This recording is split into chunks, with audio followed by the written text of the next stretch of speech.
देश में आजादी का अमृत महोत्सव मनाया जा रहा है। कुछ ही दिनों बाद भारत 15 अगस्त को अपनी आजादी के 75 साल पूरे करने जा रहा है। लेकिन आज 26 जुलाई के दिन देश कारगिल विजय दिवस के जश्न में डूबा है। साल 1999 में आज ही के दिन भारतीय सेना ने कारगिल द्रास सेक्टर में छिपे बैठे पाकिस्तानी घुसपैठियों को मार गिराया था।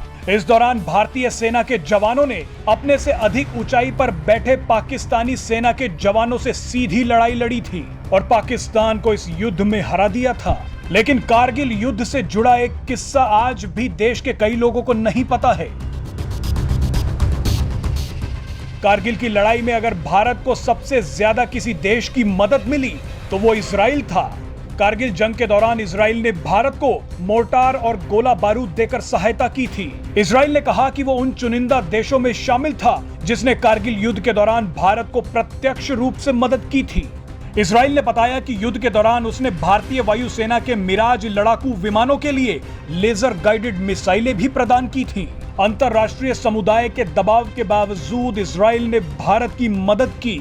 इजराइल ने कारगिल में घुसपैठ से पहले ऑर्डर दिए गए हथियारों की शिपमेंट को जल्द से जल्द भारत को सौंप दिया था। इनमें इजराइल के खतरनाक हेरोन ड्रोन की डिलीवरी भी शामिल थी।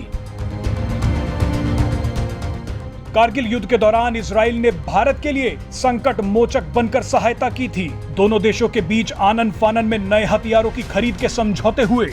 आपको बता दें कि कारगिल युद्ध के दौरान पाकिस्तानी सेना पहाड़ियों के ऊपर मजबूत बंकरों में छिपी बैठी थी। इन बंकरों की सुरक्षा दीवार इतनी मजबूत थी कि भारतीय सेना किसी भी तरह से नीचे से इन्हें तोड़ नहीं पा रही थी।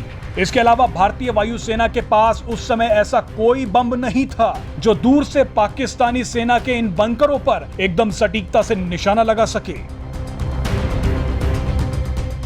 ऐसे में इजराइल ने भारत को लेजर गाइडेड बम मुहैया करवाए।